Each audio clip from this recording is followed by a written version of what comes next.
प्यारे बच्चों, आज हम देख रहे हैं बीकॉम थर्ड ईयर। चैप्टर का नाम है डबल अकाउंट सिस्टम द्विखाता पद्धति। ये आपके कॉर्पोरेट अकाउंटिंग बुक से है। इससे पहले हमने इसके रूल्स पढ़े थे, तो आप उसको रूल्स का जो वीडियो है वो आप प्ले लिस्ट में देख सकते हैं। आज हम देख रहे हैं क्वेश्चन नंबर 1। इसमें दिया हुआ है निम्नलिखित शेष 31 मार्च 2019 को नॉर्दर्न रेलवे कंपनी की पुस्तकों से रेवेन्यू खाता तैयार करने के पश्चात, यानी रेवेन्यू अकाउंट बना चुके हैं, लिए गए हैं। आपको पूंजीगत प्राप्तियां व व्ययों का विवरण तथा सामान्य बैलेंस शीट बनानी है। यानी हमें तीसरा खाता और चौथा खाता बनाना है। कल हमने सीखे थे ना रूल्स में कि हम टोटल 4 करते हैं। एक रेवेन्यू अकाउंट, एक नेट रेवेन्यू अकाउंट, एक receipt and expenditure on capital account, और चौथा होता है जनरल बैलेंस। तो वो आपसे 2 चीजें तैयार करने के लिए बोलते हैं, receipt and expenditure on capital account और जनरल बैलेंस शीट। ये 2 चीजें अपने को इसमें तैयार केवल करनी है। तो जैसे ही हम ये कहते हैं कि भाई हमें तीसरा और चौथा बनाना है, तो हमें 2 चीजें समझनी है, फिक्स एसेट्स और फिक्स लाइबिलिटीज, करंट एसेट्स और करंट लाइबिलिटीज। तीसरा जो खाता हम बनाएंगे उसमें ये जाएगा, और चौथा जो बनाएंगे उसमें ये जाएगा। ये भी हमने कल समझा था रूल्स में।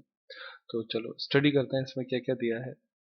इक्विटी शेयर, ये क्या होता है? फिक्स एसेट्स होती है ना। तो ऐसे डिफरेंशिएट करते हुए चल सकते हैं। प्रेफरेंस शेयर फिक्स, सॉरी मैंने उल्टा लिख दिया, लाइबिलिटी फिक्स लाइबिलिटीज होती है, ये भी फिक्स लाइबिलिटी होती है, ये भी फिक्स लाइबिलिटी है। अब उसके बाद में आगे देखो, अब ये जो कहता है ना, ये क्या नाम है, सिक्योरिटी प्रीमियम है इसमें, ये रहा प्रीमियम ऑन शेयर, ये भी फिक्स लाइबिलिटी हो गई। फिर उसके बाद में अगला दे रखा है आपके इसमें लाइबिलिटीज में, तो इतना ही है। अब आता है एसेट्स। तो एसेट्स में आप देखो, ये जो लाइंस ओपन फॉर ट्रैफिक लिखा हुआ है, अब रेलवे की एसेट्स तो रेलवे ट्रैक ही होता है ना, तो ये एसेट्स हो जाएगी, ये फिक्स एसेट्स हो जाएगा। कौन? लाइंस। फिर उसके बाद में ये जो है lines in the course of construction, ये भी फिक्स एसेट्स हो जाएगा। फिर उसके बाद में लीज, लाइंस लीज्ड, ये भी आपके फिक्स एसेट्स हो जाएगा। फिर उसके बाद में वर्किंग स्टॉक, इंजन और कैरेज, ये भी आपको पता है, डब्बे जिसको हम बोलते हैं, इंजन और डब्बे, तो ये भी फिक्स एसेट्स हो जाएगा। फिर उसके बाद में लाइंस जॉइंटली ओन्ड, तो ये भी फिक्स एसेट्स हो जाएगा। और उसके बाद में फ्री होल्ड लैंड, ये भी फिक्स एसेट्स हो जाएगा। कोई दिक्कत कर रहे हो? अब इसीलिए मैंने रेलवे पे बॉक्स बनाया था, क्योंकि अगर रेलवे का क्वेश्चन है तो रेलवे के हिसाब से एसेट्स होगी, विद्युत निगम है तो विद्युत निगम के हिसाब से एसेट्स होगी, उसमें पोल्स हो जाएंगे, है ना। और अगर वाटर वर्क्स का है, जलदाय विभाग का, तो वहाँ पे लाइंस, मेंस बोलते हैं, पाइपलाइन होगी, मेन पाइपलाइन, है ना। और वो क्या बोलते हैं, सब्सिडरी पाइपलाइन, तो उसको ये बोलते हैं। अब उसके बाद में ये करंट एसेट्स, ये भी करंट एसेट्स। नेट रिवेन्यू का बैलेंस है, ये किस में लिखा जाता है? चौथे अकाउंट में। सही है, आगे बढ़ो। प्यारे बच्चों ये देखें, तो इन ये जो 3 है, 3, इनके नाम से हमें नहीं पता चलेगा कि ये डेटर है या क्रेडिटर है, तो कहीं ड्यू टू भी लिखा है, ड्यू फ्रॉम भी लिखा है, लेकिन इनका जो ये बैलेंस है वो डीआर बैलेंस है। ठीक है, तो डीआर बैलेंस जो है वो करंट एसेट्स का होता है, तो इसलिए ये तीनों ही क्या हो गई? करंट एसेट्स हो गई। उसके बाद में ड्यू टू अदर कंपनीज, ये करंट लाइबिलिटीज हो गई।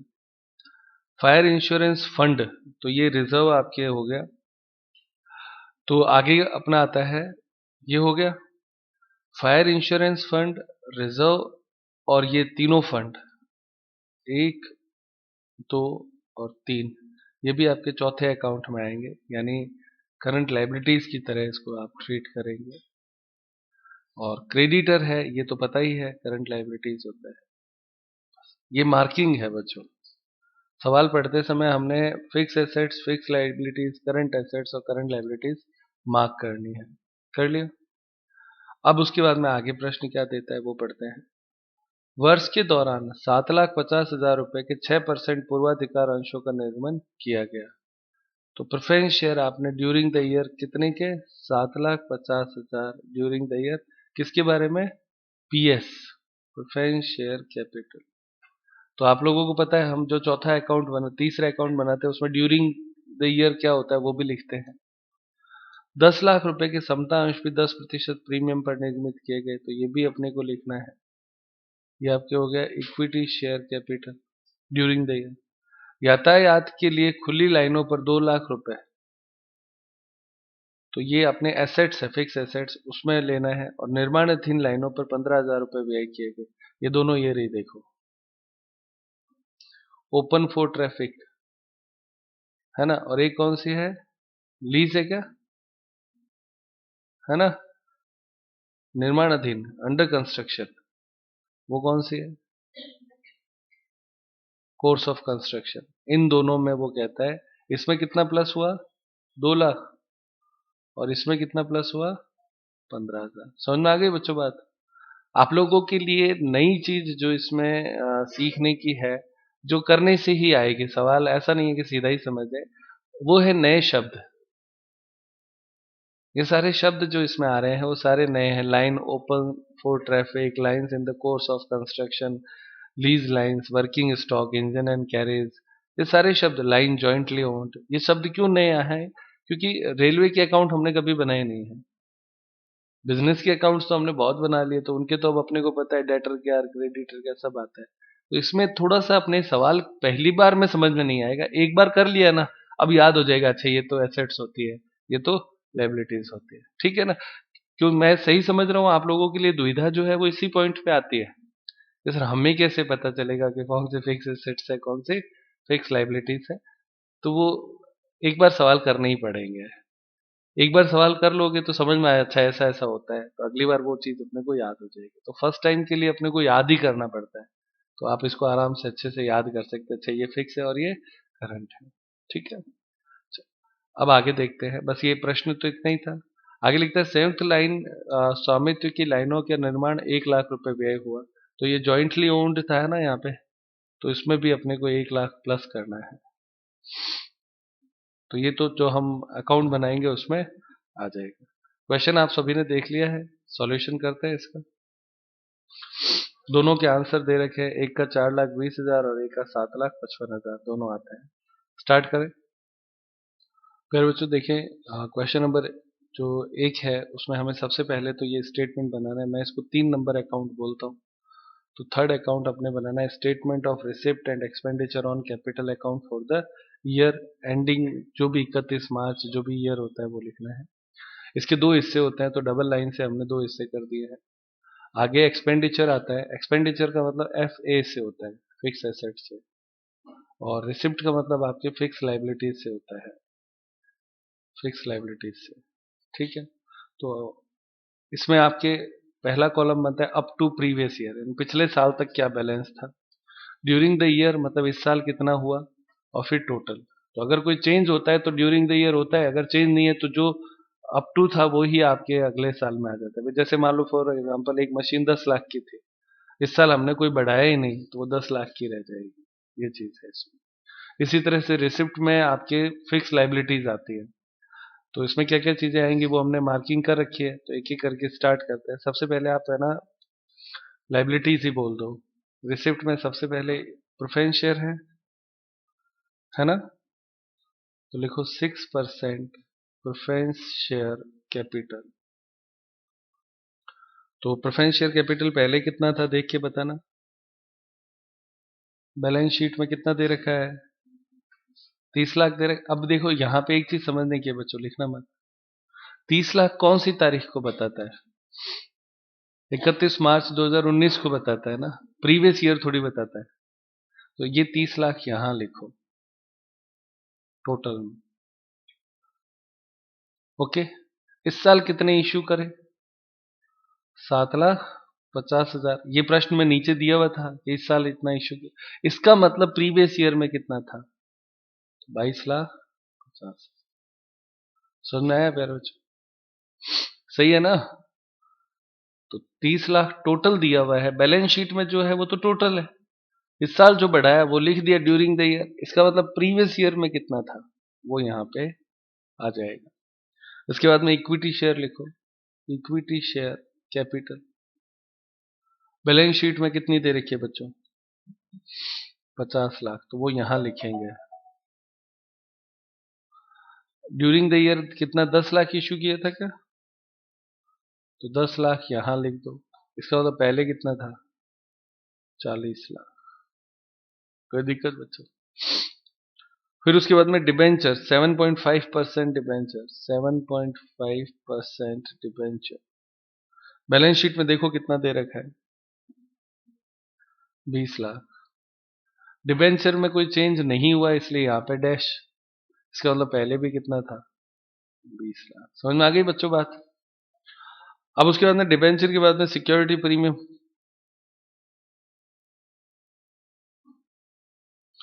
तो सिक्योरिटी प्रीमियम अभी कितना दे रखा है बैलेंस शीट में? हाँ बच्चों, बैलेंस शीट में सिक्योरिटी प्रीमियम कितना दे रखा है? तो वो यहां लिखेंगे 2,75,000। अभी आपने इक्विटी शेयर इश्यू किए थे तो उसमें प्रीमियम था, देखो 10% था, तो 10 लाख का 10% कितना होता है? 1 लाख। यहाँ पे लिखो 1 लाख, इस साल का प्रीमियम है, तो पहले कितना था? 1,75,000। बस ये इतना ही है। क्यों? फिक्स लाइबिलिटीज हमने यही लगाई थी ना, FL। हाँ बेटा, फिक्स लाइबिलिटीज में ये 4 ही मार्क करी थी। अब फिक्स एसेट्स एक एक करके सारे लेते हैं। पहला बोलो क्या? लाइंस ओपन फॉर ट्रैफिक, तो लिखें लाइन ओपन फॉर ट्रैफिक। इसमें बैलेंस कितना दे रखा है देखो, बैलेंस शीट में 85,20,000। अब समझ में आ गई सारी बात? इस साल हमने कितना बढ़ाया? 2 लाख, तो वो यहां लिख दो। इसका मतलब पहले कितना था? 83,20,000। कोई दिक्कत नहीं बच्चों? सही है ना? 2 लाख इस साल बढ़ा दिया तो इसका मतलब 83 पहले था, और अगर आप इसको उल्टा पढ़े तो पहले 83 था, अभी 2 बढ़ाया तो कितना बन जाएगा? 85। उसके बाद में अगला क्या है? Line in course of construction, तो लाइंस इन कंस्ट्रक्शन लिख दो, शॉर्ट में लिख देते हैं। लाइंस इन कंस्ट्रक्शन कितनी है? 50,000 टोटल में लिखना है। इस साल कितनी बढ़ाई? 15,000, तो पहले कितनी थी? 35,000। बहुत अच्छे, समझ में आ रहा है बच्चों? अब उसके बाद में थर्ड क्या है? लीज लाइन है, लाइंस लीज्ड, तो लिखें, तो लाइंस लीज्ड में चेंज कोई हुआ नहीं है, तो 2 लाख यहाँ पे डैश, यहाँ पे 2 लाख, यानी पहले भी 2 लाख थी और अब भी 2 लाख ही है। नेक्स्ट, वर्किंग स्टॉक,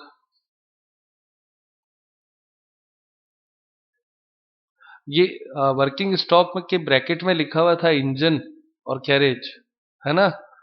कैरेज का मतलब डब्बे होते हैं, यहाँ पे रेलवे में कैरेज का मतलब डब्बों से होता है, और इंजन का मतलब होता ही है, तो ये भी वर्किंग स्टॉक है, तो इसको फिक्स एसेट्स ही कहेंगे ना? क्या कहेंगे? Fix assets. वरना तो क्या होता है, आप कहोगे सर वर्किंग प्रोग्रेस जो स्टॉक होता है वो तो, ये वो नहीं है। वर्किंग स्टॉक का मतलब उसने ब्रैकेट में लिख दिया इंजन और डब्बे है, तो इंजन और डब्बे एसेट्स होते हैं, इसमें कोई चेंज किया है क्या? नहीं किया, तो यहाँ पे लिखे 13 लाख डैश 13 लाख। कोई दिक्कत तो है बच्चों? समझ में आ रहा है? संख्याएं थोड़ी छोटी हो रही है लेकिन आप मैनेज कर ले रहे हैं। उसके बाद में आगे लाइंस जॉइंटली ओन्ड है ना?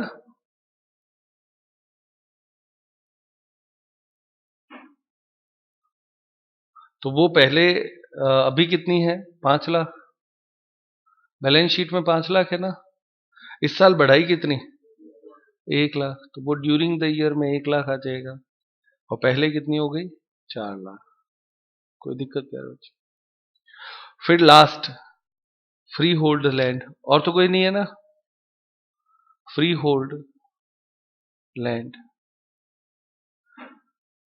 उसमें कोई चेंज नहीं हुआ। बैलेंस शीट में 1,25,000 दे रखी है, ड्यूरिंग द ईयर में डैश हो जाएगा, यहाँ पे भी 1,25,000 हो गया बच्चों। अब आप लोगों को करना ये है कि इसका डिफरेंस निकालना है, ठीक है। और डिफरेंस केवल तीसरे कॉलम का आप निकाल लो, केवल तीसरे कॉलम का। भले दोनों का निकालते हो तो भी चल जाएगा, ऐसा कुछ नहीं है, लेकिन ठीक है, तीसरा सही। डिफरेंस केवल तीसरी का निकाल लेना बच्चों, टोटल तीनों की लगानी पड़ेगी। लगा लो आराम से। फिर बच्चों सबसे पहले आप इधर का टोटल बोलें। यहाँ का टोटल कितना आता है? 1,06,95,000। और इधर भी सेम लिख दो, 1,06,95,000। और अंतर जो आया ना उसे यहाँ पे आपको लिखना है, और अंतर आप लिखेंगे balance transferred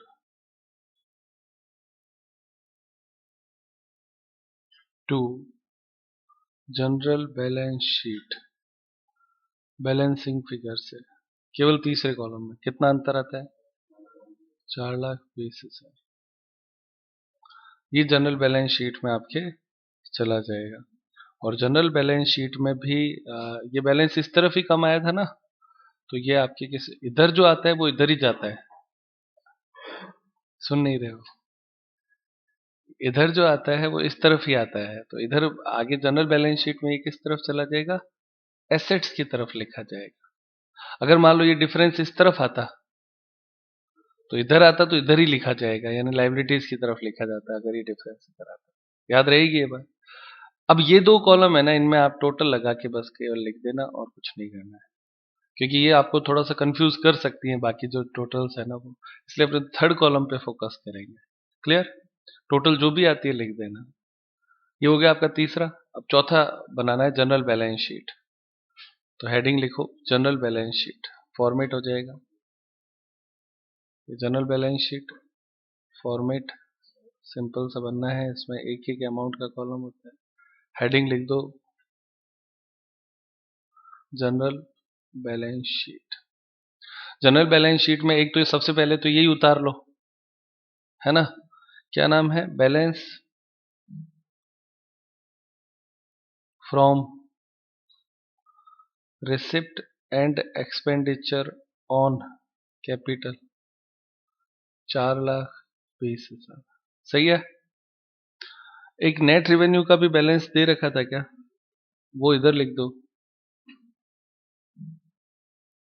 balance from net revenue account. कितना था दिया हुआ? 1,60,000। ये दो चीजें तो पहले बिठा दो, क्योंकि ये दोनों आए बिना आंसर नहीं आएगा। ये बैलेंस शीट दोनों तरफ से बराबर होते हैं। अब आप लोगों को इधर तो करंट लाइबिलिटीज लिखनी है, और इधर आपके करंट एसेट्स लिखनी है। हमने मार्क कर रखी है सारी, तो एक एक करके हम आराम से लिख सकते हैं। बताएं सबसे पहले करंट एसेट्स में लाइबिलिटीज में कौन कौन सी आ रही है? करंट लाइबिलिटीज में मार्किंग करी है ना हमने। हाँ बोलो क्या है? हाँ बोले बेटा।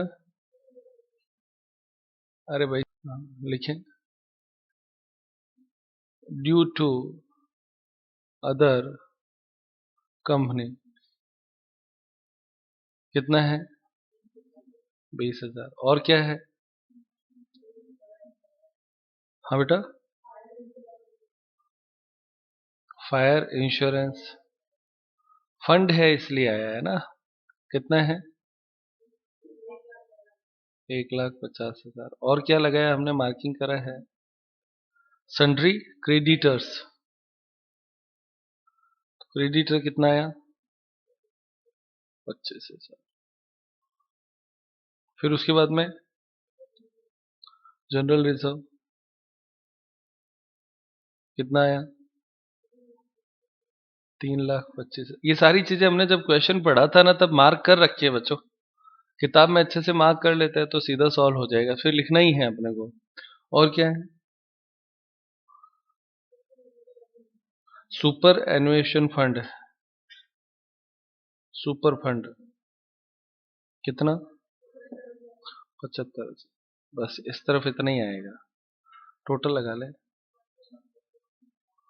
आंसर दिया हुआ है 7,55,000। इस तरफ आप लिखो, इधर करंट एसेट्स आएंगे, तो करंट एसेट्स हमने मार्क कर रखी है, एक ही करके बोलो। सबसे पहले कैश एट बैंक कितना, 50,000। फिर हाँ बेटा, स्टॉक कितना है, 1,25,000। फिर हाँ बेटा, क्या है, traffic account, account due to company कितना है, 1,00,000। ये सब मार्किंग क्वेश्चन पढ़ते समय की थी, और जो सवाल में जिनके पास बुक नहीं है वो लोग क्वेश्चन का स्क्रीनशॉट लेके रखें या उसको नोट कर ले, तो आपकी बहुत सुविधा रहेगी उसको समझने में। आगे, ड्यू फ्रॉम अदर कंपनी कितना है, 25,000। और सन्ड्री आउटस्टैंडिंग अकाउंट, आप लोग कहेंगे सर आउटस्टैंडिंग तो लाइबिलिटीज में आता है, कंपनियों में क्या होता है, आउटस्टैंडिंग एक्रूड के लिए भी यूज करते हैं, अनर्न्ड के लिए भी यूज करते हैं, आउटस्टैंडिंग शब्द लिख देते हैं, चाहे इनकम बकाया हो चाहे आपके पेमेंट बकाया हो, दोनों के ही लिए आउटस्टैंडिंग वर्ड यूज कर लेते हैं, तो कंफ्यूजन में नहीं आना है। कितना ही है, 35,000। टोटल लगानी है,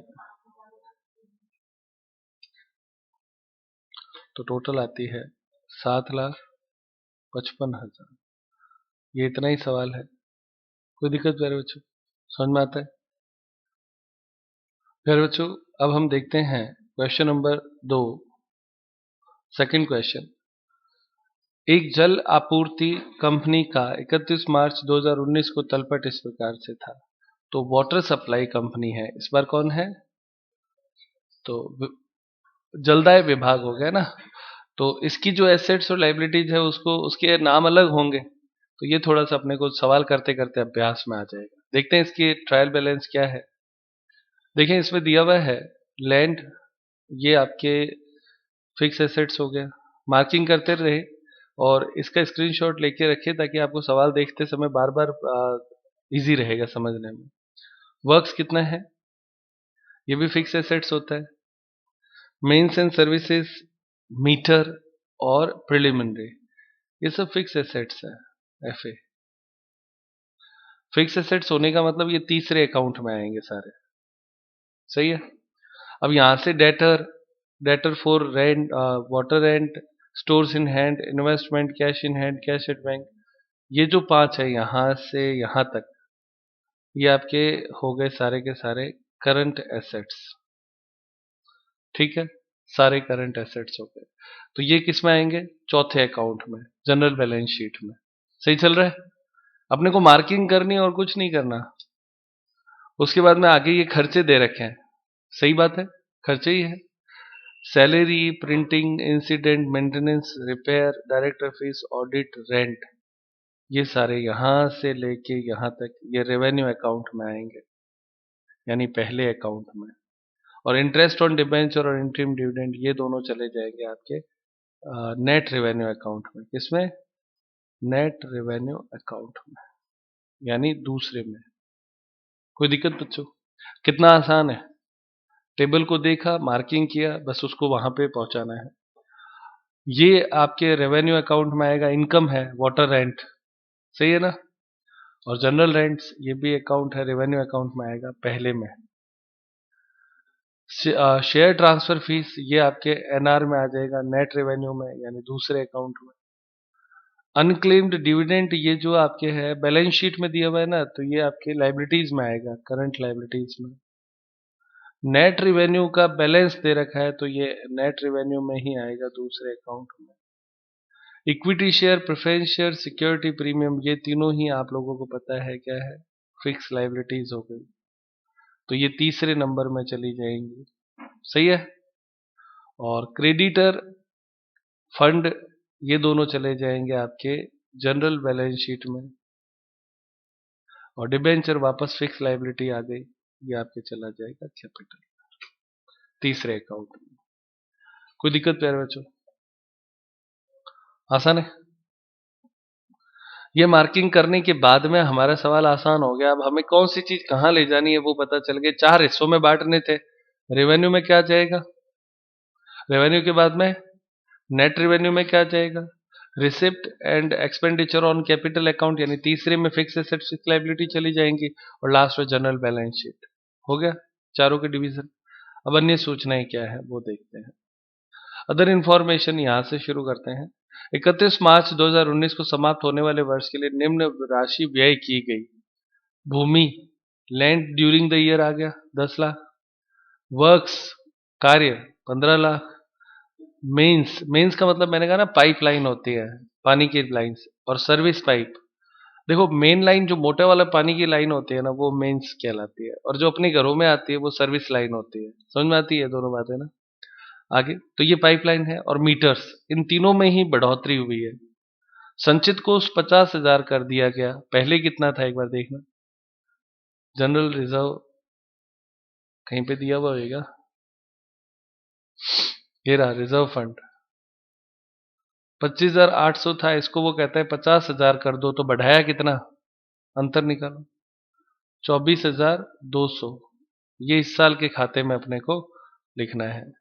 ठीक है, ये बात बैलेंस शीट में 50 आएगा, और ये इस साल के खाते में लिखना है, जितना बढ़ाते हैं उतना। आगे पूर्वाधिकार अंशों पर तथा पर लाभांश तथा समता अंशों पर 8% लाभांश संचालकों द्वारा सिफारिश की गई, प्रपोज्ड। तो प्रपोज्ड जो होता है वो दो जगह पे आता है, एक तो नेट रेवेन्यू में और एक जनरल बैलेंस शीट में, दोनों जगह पे लिखना है, याद रहेगा। पहले प्रस्ताव होता है तो वो पीएनएल में तो लिखना ही है, फिर उसको बैलेंस शीट में और लिखते हैं क्योंकि प्रपोज्ड है ना, इसलिए तो दो जगह पे ये लिखा जाएगा।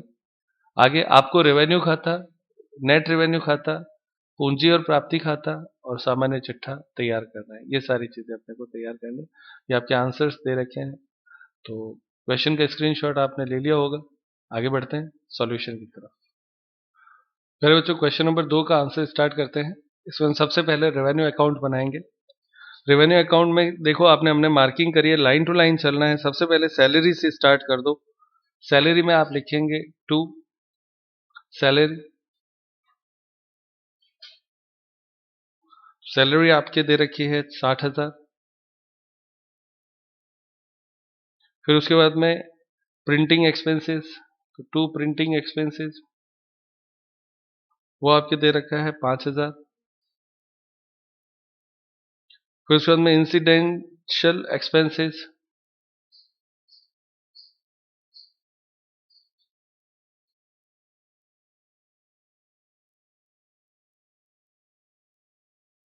वो आपके हैं 3,700। फिर उसके बाद में आपके दे रखा है मेंटेनेंस ऑफ पंपिंग स्टेशन,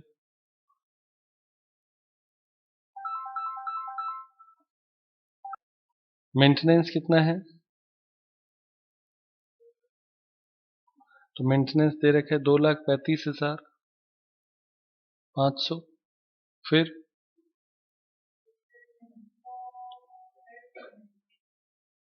हाँ, रिपेयर टू मेंस, रिपेयर कितना है 37,500। फिर उसके बाद में हाँ, टू डायरेक्टर फीस कितनी है 40,000। फिर उसके बाद में टू ऑडिटर कितना, फिर टू रेट एंड टैक्स 25,000। बस इतना ही है। अब आप इस तरफ लिखो बाय में। बाय में अपने पास इनकम दो हमने मार्क करी है। वाटर रेंट कितनी है, 14,66,700। और इधर बाय में जनरल रेंट्स कितनी है, 36,000। बस ये इतना ही है बच्चों, है ना। सारी चीजें आ गई। दोनों तरफ का टोटल लगाएंगे, अंतर निकालेंगे। टोटल पहले बताओ कितना आता है, 15,02,700। ये इस तरफ लिख दो। और डिफरेंस जो है वो यहाँ टू में आता है क्या, टू नेट रेवेन्यू अकाउंट, ये उसमें ट्रांसफर हो जाएगा। तो बैलेंसिंग फिगर कितना आता है बच्चों, 10,91,000। कोई दिक्कत कर रहे हो? ये हमारा नेट रेवेन्यू अकाउंट में बैलेंस चला जाएगा। तो नीचे हमने बना रखा है। तो नेट रेवेन्यू में ये सबसे पहले लिख दो बाय रेवेन्यू अकाउंट 10,91,000। अब उसके बाद में टू में लिखें। टू में सबसे पहले क्या है, इसमें दो चीजें हमने मार्किंग करी थी। इंटरेस्ट ऑन डिबेंचर कितना है, 1,00,000। और दूसरे टू में एक और चीज मार्क करी थी, इंट्रीम डिविडेंड कितना है बच्चों, 4,20,000। और उसके बाद में रिजर्व फंड हमें बढ़ाने के लिए कहा गया था, तो वो बढ़ाना वाला लिखना है फंड।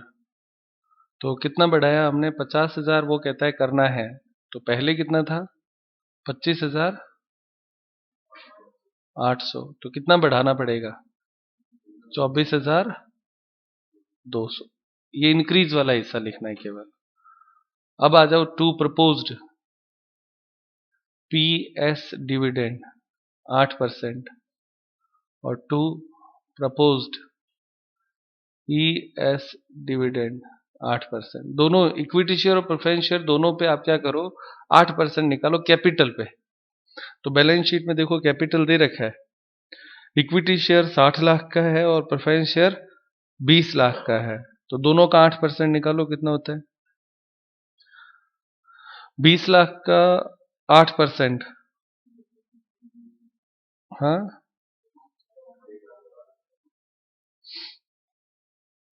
प्रेफरेंस शेयर 6%, सॉरी 6% देना है उस पर। प्रेफरेंस शेयर के आगे 6% लिखो, उसके आगे 6% लिखा हुआ है, 8% केवल इक्विटी शेयर का है। सही है ना, किताब देखो।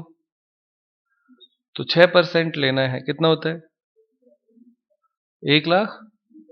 इस पे तो 1,20,000। और उसका लेना है अपने को 60 लाख का 8%, 4,80,000। बस इतना ही सवाल है, इसमें भी टोटल लगा लो।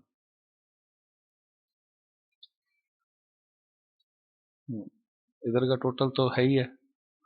क्यों, अच्छा इसमें अभी वो बाकी है, इनकम भी तो बाकी है। एक कौन सी इनकम मार्क करी थी, एक ही इनकम थी मेरे साथ। हाँ, शेयर ट्रांसफर फी कितना है, 1,400। और एक बैलेंस पिछला, बैलेंस प्रीवियस ईयर दिया हुआ है किताब में देखो, 1,00,000 रुपए दे रखा है ना। नेट रेवेन्यू अकाउंट 1/4/2018 के लिए 1,00,000, तो वो भी तो लिखना है ना, प्रीवियस ईयर। अब टोटल लगाओ, 11,91,92,400 होता है ना, 11,92,400। तो अंतर आएगा कितना? टू क्या लिखोगे? जनरल बैलेंस शीट चौथे अकाउंट में जाएगा ये। बैलेंसिंग फिगर कितना आता है बेटा? आंसर दिया हुआ है 48,000। हो गए। कौन कौन सा खाता कर लिया हमने? रेवेन्यू अकाउंट और नेट रेवेन्यू अकाउंट। अब इससे आगे का जो क्वेश्चन है, receipt and expenditure on capital account, ये और जनरल बैलेंस शीट, ये दोनों आप HW में बनाएंगे। ये आपको फर्स्ट क्वेश्चन में आज सिखाया था ना कैसे बनाना है, तो इसको जरूर करना है। और मार्किंग मैंने आपको किताब में करवा दी है, तो उससे आपके आसानी से हो जाएगा। आज की क्लास यहीं समाप्त करते हैं।